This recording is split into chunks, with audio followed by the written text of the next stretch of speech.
Redmi Note 13 series launch ചെയ്യാൻ പോകുന്നുണ്ട്. Redmi Note 13 സീരീസിൽ Redmi Note 13, Note 13 Pro അതുപോലെ തന്നെ Note 13 Pro Plus എന്നീ ഫോണുകൾ വന്നേക്കാം. ഇതിൽ ഈ ഒരു വീഡിയോയിൽ നമ്മൾ നോക്കാൻ പോകുന്നത് Redmi Note 13 Pro Plus എന്ന സ്മാർട്ട് ഫോണിനെ പറ്റിയിട്ടാണ്. ഈ ഫോണിൻ്റെ ഫീച്ചേഴ്സിനെ പറ്റിയിട്ടുള്ള ചില കാര്യങ്ങളൊക്കെ ഇപ്പം പറയാൻ കഴിഞ്ഞിട്ടുണ്ട്. അതുപോലെ തന്നെ ഏകദേശം ഒരു ലോഞ്ച് ടൈമിനെ കുറിച്ചിട്ടുള്ള ചില ന്യൂസുകളും ഇപ്പം പുറത്ത് വന്നിട്ടുണ്ട്. ആദ്യം നമ്മൾ ഫീച്ചേഴ്സും കാര്യങ്ങളൊക്കെ നോക്കുകയാണെന്നുണ്ടെങ്കിൽ ഈ ഒരു ഫോണിൽ 6.6 ഇഞ്ചിൻ്റെ 1.5K ഡിസ്പ്ലേ വന്നേക്കാം. ഫുൾ HD റെസൊല്യൂഷനേക്കാളും കുറച്ചും കൂടി ബെറ്റർ ആയിട്ടുള്ള ഒരു റെസൊല്യൂഷൻ കാര്യങ്ങളൊക്കെ ഈ ഫോണിൽ വന്നേക്കാം. OLED പാനൽ ഇതിൽ വരുന്നതായിരിക്കും. പഞ്ചോൾ ഡിസൈൻ ഈ ഫോണിൽ വന്നേക്കാം. പഞ്ചോൾ വരിക ടോപ്പ് സെൻറ്റർ ഭാഗത്തായിട്ടായിരിക്കും. പിന്നെ 120 ഹെർട്സിൻ്റെ അല്ലാന്നുണ്ടെങ്കിൽ 144 ഹെർട്സിൻ്റെ റിഫ്രഷ് റേറ്റ് ഇതിൽ സപ്പോർട്ട് ചെയ്തേക്കാം. എടുത്തു പറയേണ്ട ഒരു കാര്യം, ഇതിൽ കർവ്ഡ് ആയിട്ടുള്ള ഡിസ്പ്ലേ വന്നേക്കാം. Note 12 സീരീസിലൊക്കെ ഫ്ലാറ്റ് ആയിട്ടുള്ള ഡിസ്പ്ലേ ആയിരുന്നു വന്നിട്ടുണ്ടായിരുന്നത്. അപ്പം ഈ ഒരു കർവ്ഡ് ഡിസ്പ്ലേ എന്നുള്ളത് ഒരു അപ്ഗ്രേഡ് ആയിരിക്കും. അപ്പം ഈ ഫോണിൽ അത്യാവശ്യം നല്ല ഡിസ്പ്ലേ ഫീച്ചേഴ്സും കാര്യങ്ങളൊക്കെ വരാൻ സാധ്യതയുണ്ട്. In display finger print sensor ഈ ഫോണിൽ വരുന്നതായിരിക്കും. ഇനി പ്രോസസ്സറിൻ്റെ കാര്യം പറയുകയാണെന്നുണ്ടെങ്കിൽ കഴിഞ്ഞ ദിവസം ലോഞ്ച് ചെയ്തിട്ടുള്ള mediatek dimensity 7200 അൾട്ര എന്ന പ്രോസസ്സറായിരിക്കും ഈ ഫോണിൽ വരിക എന്നാണ് ഇപ്പോഴുള്ള റിപ്പോർട്ടുകൾ പറയുന്നത്. ഇപ്പോൾ അടുത്ത് ഇന്ത്യൻ മാർക്കറ്റിൽ ലോഞ്ച് ചെയ്തിട്ടുള്ള iQOO Z7 Pro എന്നുള്ള സ്മാർട്ട് ഫോണിൽ mediatek dimensity 7200 എന്ന പ്രോസസ്സറായിരുന്നു വന്നിട്ടുണ്ടായിരുന്നത്. അതിൻ്റെ ഒരു അപ്ഗ്രേഡഡ് വെർഷനാണ് ഈ ഒരു പ്രോസസ്സർ എന്നൊക്കെ പറയാവുന്നതാണ്.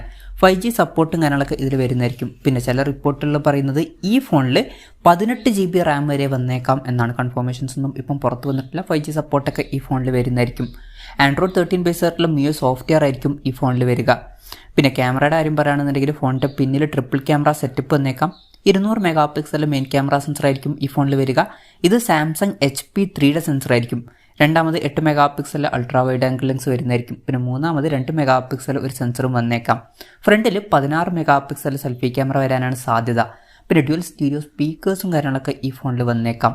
ബാറ്ററിയുടെ കാര്യം പറയുകയാണെന്നുണ്ടെങ്കിൽ 4880 mAh ബാറ്ററി അല്ലാന്നുണ്ടെങ്കിൽ 5000 mAh ബാറ്ററി ഈ ഫോണിൽ വന്നേക്കാം എന്നാണ് ഇപ്പോഴുള്ള റിപ്പോർട്ടുകൾ പറയുന്നത്. ഇതിൽ 120 വാട്ടിൻ്റെ ഫാസ്റ്റ് ചാർജ് സപ്പോർട്ടും വരുന്നതായിരിക്കും. Type C ചാർജിംഗ് പോർട്ടുമായിട്ടായിരിക്കും ഈ ഒരു സ്മാർട്ട് ഫോൺ വരിക. അപ്പം ഇതൊക്കെയാണ് ഫീച്ചേഴ്സിനെ കുറിച്ചിട്ട് ഇപ്പം പറയാൻ കഴിഞ്ഞിട്ടുള്ള കാര്യങ്ങൾ. ഇനി ലോഞ്ച് ഡേറ്റിൻ്റെ കാര്യം പറയുകയാണെന്നുണ്ടെങ്കിൽ അതിനെ പറ്റിയിട്ടുള്ള കൺഫർമേഷൻസ് പുറത്തു വന്നിട്ടില്ല.